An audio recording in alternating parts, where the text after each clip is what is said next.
नमस्कार दोस्तों, स्वागत है एक बार फिर से हमारे चैनल द वेद वॉइस में। दोस्तों, यदि आप अपने जीवन में कुछ नया सीखने की चाह रखते हैं तो हमारे चैनल को अभी सब्सक्राइब कर लें। शंकर पर जल चढ़ाने का जो भाव वर्णित किया जाता है कि हम शंकर को मंदिर में जाकर जल चढ़ाते हैं तो खड़े खड़े चढ़ाएं कि बैठकर चढ़ाएं। बहुत ध्यान देना साहब। शंकर में मंदिर में जाकर हम भगवान शंकर को जल चढ़ाएं तो खड़े होकर चढ़ाएं कि बैठ कर चढ़ाएं। अब दो तरह का शिवलिंग है मंदिरों में, दो तरह का शिवलिंग का निर्माण होता है, ठीक है। एक विष्णु शिवलिंग, एक शक्ति पार्वती शिवलिंग। दो तरह का शिवलिंग मंदिरों में होता है, दो तरह का शिवलिंग मंदिरों में होता है। समझ लेना बहुत अच्छी तरह से। एक शिवलिंग वो होता है जो जमीन पर डायरेक्ट जलाधारी रहती है, शिवलिंग रहता है। ऐसी जलाधारी पूरी की पूरी और शिवलिंग जमीन पर रखा रहता है, भूमि पर रखा रहता है, डायरेक्ट जमीन पर। आप जल ले जाकर चढ़ाए, निकल गया रास्ते से। एक शिवलिंग जो जमीन पर डायरेक्ट शंकर भगवान की जलाधारी और शिवलिंग रखा रहता है, वो शक्ति शिवलिंग कहलाता है। पार्वती का हस्त कमल उस शिवलिंग के सम्मुख में, और दूसरा शिवलिंग एक डमरू जैसा होता है। अब वो हम उसको कैसे वर्ण, डमरू शिवलिंग होता है, ऐसा उसका स्टैंड होता है, ऐसा स्टैंड होता है। नीचे शिवलिंग रखने की जगह होती, फिर ऐसा होता है, फिर उसके ऊपर इस तरह शिवलिंग रखा होता है। देख, दर्शन करें आप लोगों ने। अब फिर इसके ऊपर शंकर भगवान का शिवलिंग रखा होता है, ठीक है। इस तरह का जो शिवलिंग होता है, एक डायरेक्ट नीचे रखा हुआ शिवलिंग और एक भगवान जो नीचे डमरू जैसी आकृति होती है, इस पे जो डमरू जैसा जो भाग बना होता है, ये भगवान विष्णु का हस्तकमल है, और ऊपर का जो भाग है वो भगवान ब्रह्मा का हस्तकमल है। इसको विष्णु शिवलिंग कहते हैं।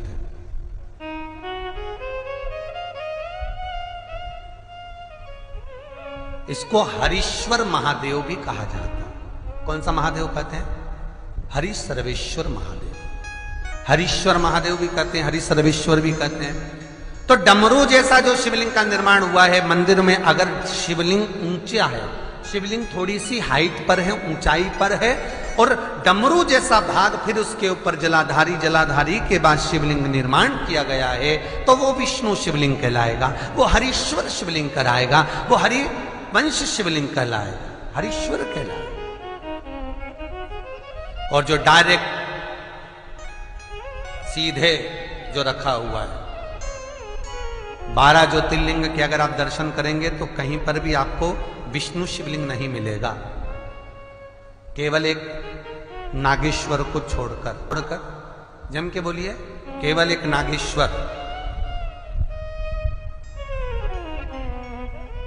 नागेश्वर को छोड़कर बाकी के जितने 12 ज्योतिर्लिंग में शिवलिंग के दर्शन करोगे सब शक्ति शिवलिंग मिलेंगे, सब जमीन पर।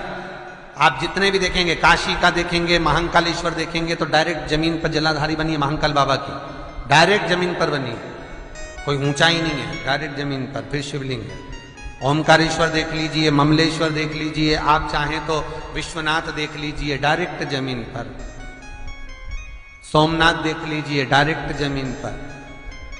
केदारेश्वर देख लीजिए, डायरेक्ट जमीन पर। भीमाशंकर, वैद्यनाथ, डायरेक्ट। आप वैद्यनाथ जी के लाइव प्रसारण कभी चालू कर देखना, डायरेक्ट जमीन पर, डायरेक्ट।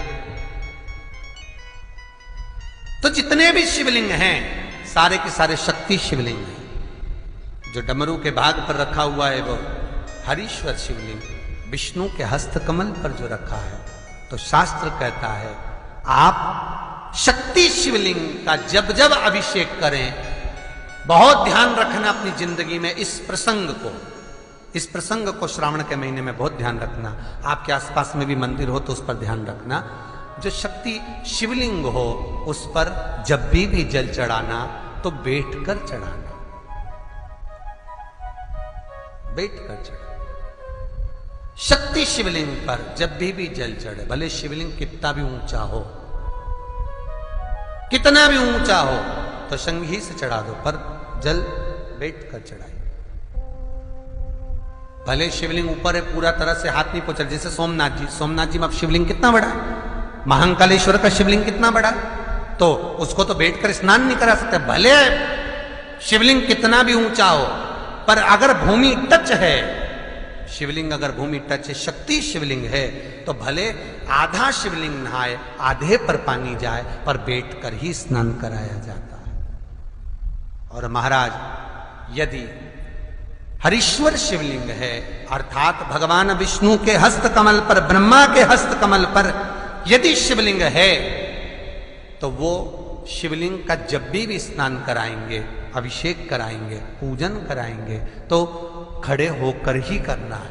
और खड़े होने का भी तरीका होता है, दोनों चरण बराबर में रखकर कभी भी शंकर भगवान के शिवलिंग का स्नान नहीं कराया जाता।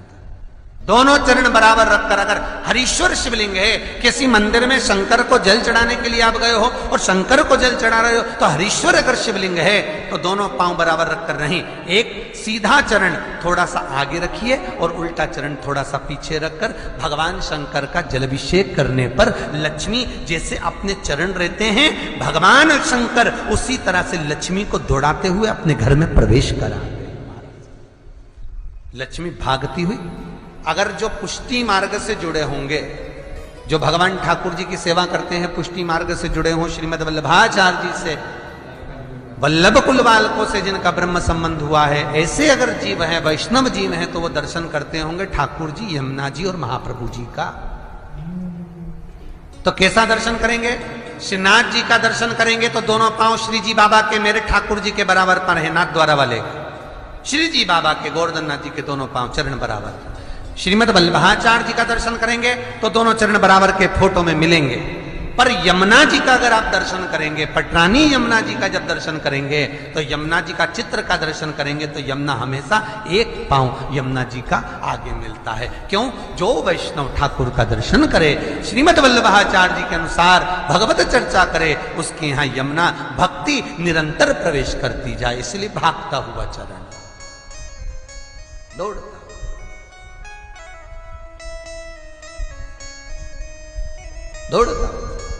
तो शंकर भगवान का अगर हरीश्वर शिवलिंग है, कहीं शिवलिंग डमरू आकृति पर, अगर ऊंचाई पर है, हरीश्वर है,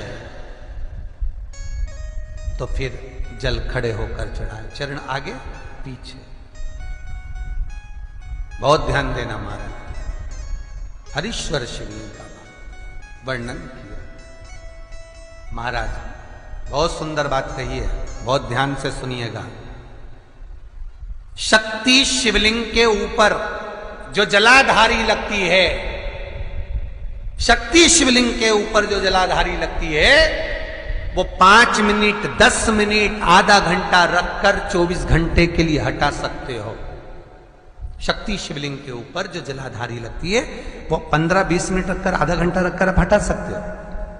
पर हरीश्वर शिवलिंग के ऊपर, भगवान विष्णु के हस्त कमल पर जो शिवलिंग का निर्माण आपको भी वर्णन किया, अगर वो शिवलिंग है तो उस पर जलाधारी अगर लगी है, तो कम से कम 5 घंटा, 8 घंटा तो जलाधारी को रखना पड़ेगा ही। बहुत ध्यान दीजिए महाराज, शंकर जी की प्राण प्रतिष्ठा करते समय, शंकर जी की स्थापना करते समय, शंकर जी को प्राण प्रतिष्ठित करते समय एक एक चीज का ध्यान करना पड़ता है कि हमें कैसा शिवलिंग रखना है, कौन सा शिवलिंग रखना है, कैसे स्थापना करना है, किस भाव का होना चाहिए। शंकर के मंदिर में शंकर जी विराजे हैं, तो गणेश जी, कार्तिकेय और पार्वती की मुद्रा कैसी होना चाहिए, गणेश जी कौन सी सूंड का होना चाहिए।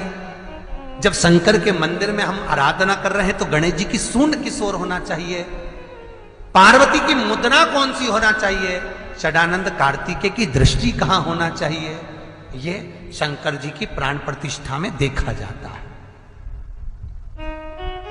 केवल मूर्ति वाले ने बाजार में मूर्ति बनाकर बेच दी और तुम गए, हमें शंकर जी का परिवार दे दो, हमारे मंदिर है छोटा सा, मैं वहां प्रतिष्ठा करना है। तुम बाजार में गए और शंकर जी का परिवार लेकर आ गए, शंकर जी लिया, कार्तिकेय लिया, पार्वती जी लिया, गणेश जी लिया और स्थापना करवा दी पंडित जी से। और बाद में बोली हमको थोड़ी कष्ट हो रहा है, हमको थोड़ी तकलीफ हो रही है, कहीं ये हम जब से लाए इससे तो नहीं हो रही, कहीं इससे तो नहीं। नहीं, गलती तुम्हारी है।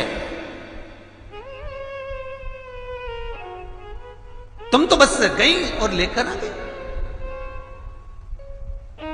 यहां तक शिव महापुराण की कथा कहती है कि तुम्हारे घर की मूर्ति जितनी पुरानी होती है उतना सुख देती है। आपको पहले भी कथा में कहा, दिया और मूर्त पुरानी होगी चलेगी।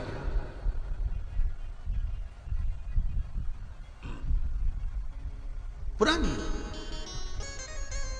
चढ़े हुए जल को जब आप थोड़ा सा लेकर आते हो, आपको बताया था ना कि खाली लोटा नहीं लाना चाहिए, खाली कलश शंकर जी के मंदिर से वापिस नहीं लाना। शंकर भगवान को जल चढ़ाया, चढ़ाने के बाद थोड़ा सा जल हाथ में या कटोरी में या कलश में झेल लिया, भले 2 बूंद लाओ पर अपने घर पर लेकर आओ। उस 2 बूंद जल का भी स्पर्श कलश के अंदर हाथ की 3 उंगलियां लगाकर अगर त्रिशूल पर टच कर कर मात्र आपने उस कलश के अंदर लगा दिया और वो जल भी आपने अपने घर पर छोड़ दिया, छीट दिया या उसका आचमन मात्र हो गया, तो व्यक्ति का यश बढ़ना अपने आप प्रारंभ हो जाता है, उसकी यश की प्राप्ति उसको होने लगती है। शिवलिंग पर जल चढ़ाने का नियम जाने और